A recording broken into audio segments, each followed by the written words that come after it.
से इस्लाम बता। यही जो आप चिल्ला रहे हैं, चीख रही हैं, यही शालाएं हर जगह दिखाई दे रही हैं और हमारी पाठशालाएं बंद होती चली जा रही हैं।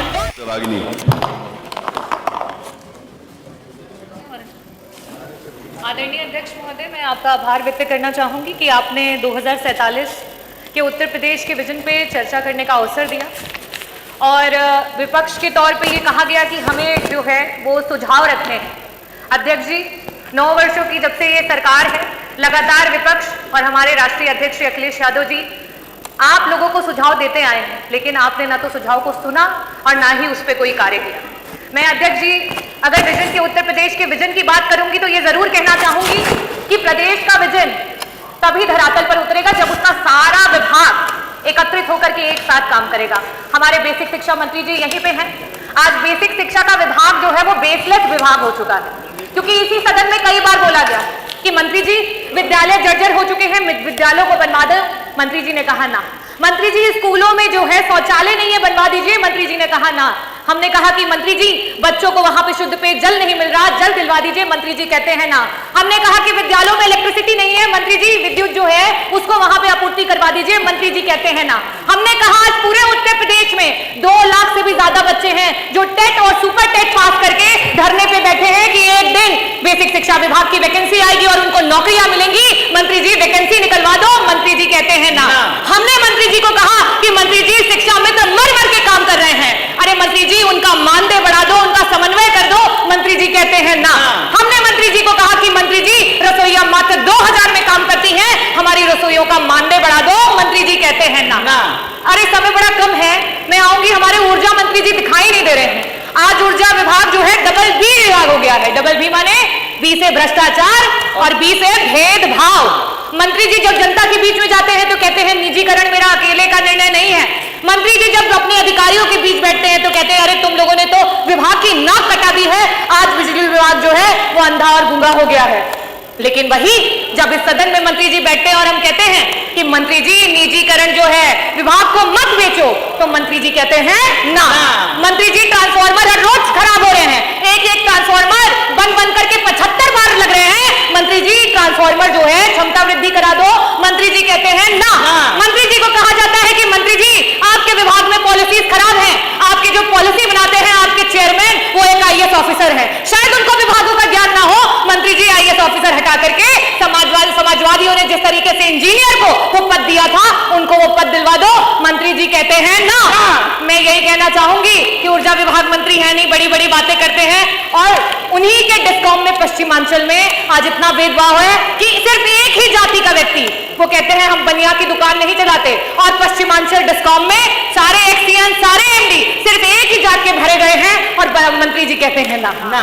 हमारे स्वास्थ्य मंत्री दिखाई नहीं दे रहे हैं, क्योंकि बड़ी निराशा हुई कि हम विजन पे चर्चा कर रहे थे और मंत्री जी ने जब अपनी बात करनी शुरू की तो अपने 9 साल के कार्य नहीं गिनाए। मंत्री जी का तो विभाग रेट्रोग्रेड विभाग हो चुका है, क्योंकि उन्होंने अपने 9 साल के कार्य नहीं गिनाए, उन्होंने तो पुराने कार्यकालों को गिनवा करके अपनी बात शुरू की। अपने विभाग के उन्होंने अस्पताल नहीं बताया, सबसे पहले गेहूं के उत्पादन से बात की, तो ये अपने में दर्शाता है कि हमारे जो मंत्री जी है वो क्या कर रहे हैं। मंत्री जी को कहो कि इंफ्रास्ट्रक्चर ठीक करा दो, डॉक्टर दिलवा दो, ICU के बेड बढ़वा दो, दवाइयां दिलवा दो, तो मंत्री जी कहते हैं ना। हम उस सरकार से विजन की बात सुन रहे हैं जिस सरकार में आज सरकार के मंत्री जो है वो रोड पे बैठकर धरना देने को मजबूर हो गए। हम उस सरकार से आज विजन की बात सुन रहे हैं जिनके मंत्री आज हम उप केंद्र की बात कर रहे हैं कि जौनपुर में सदरनगंज में जो है हमें उप केंद्र की आवश्यकता है, मछली शहर में बनवा में उप केंद्र की आवश्यकता है। आपके खुद के विधायक धरना दे रहे हैं, लेकिन मंत्री जी कहते हैं ना।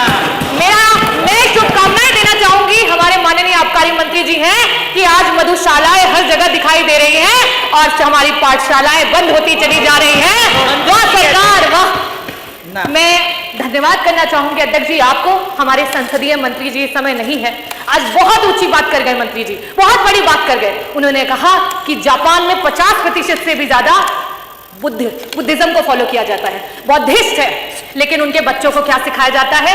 उनके बच्चों को यह बताया जाता है कि अगर भगवान बुद्ध भी आ जाए और आपके देश के खिलाफ बोले तो आप बुद्ध के खिलाफ चले जाइएगा। ये आपका देश प्रेम है।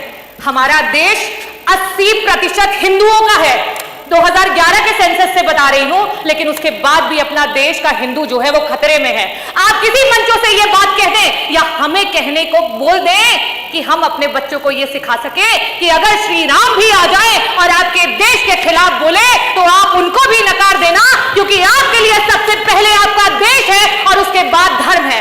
जो धर्म पे सियासत करते हो वो इन बातों को क्या बोलेंगे? और इसीलिए जापान आज विकसित देश है और आज हम कहां पे हैं? आज अभी हम डेवलपिंग कंट्री हैं। मैं अध्यक्ष जी आपका आभार व्यक्त करना चाहूंगी कि आपने मुझे विजन पे अपनी बातों को रखने का अवसर दिया और मैं चंद बातों से अपनी बातों को खत्म करूंगी। अभी पूरा नहीं हुआ है क्योंकि विभाग तो बहुत सारे हैं, अगर बोलने पे आती तो सारे विभागों की, आपके सारे विभागों की धरातल की स्थिति, और आप जो ये बात कह रहे हैं आपको बुरा लगेगा, तो यही चीज संसदीय मंत्री जी ने कहा और इसी पे कहना चाहूंगी कि मैं मुजरिम हूं। क्या मैं मुजरिम कहलाऊंगा? अरे सुन तो लीजिए, अरे सुन तो लीजिए, अरे हिम्मत तो रखिए, अरे सुन तो लीजिए। मैं यही कहना चाहूंगी कि क्या मैं मुजरिम कहलाऊंगा? क्या मैं मुजरिम कहलाऊंगा? क्या होगा इल्जाम मेरा? हरे रंग से हिंदू लिख दो, भगवे से इस्लाम बता। और मैं यही बताना चाहूंगी कि क्या इल्जाम होगा मेरा अगर मैं हरे रंग से हिंदू लिख दूं और भगवे से इस्लाम बता। यही जो आप चिल्ला रहे हैं, चीख रहे हैं, यही मेरा इल्जाम होगा। और ये कह दो कि हम सब एक हैं, तो क्या होगा अंजाम मेरा? क्या होगा अंजाम मेरा? संविधान की जय, भारत माता की जय, जय भीम, जय समाजवाद।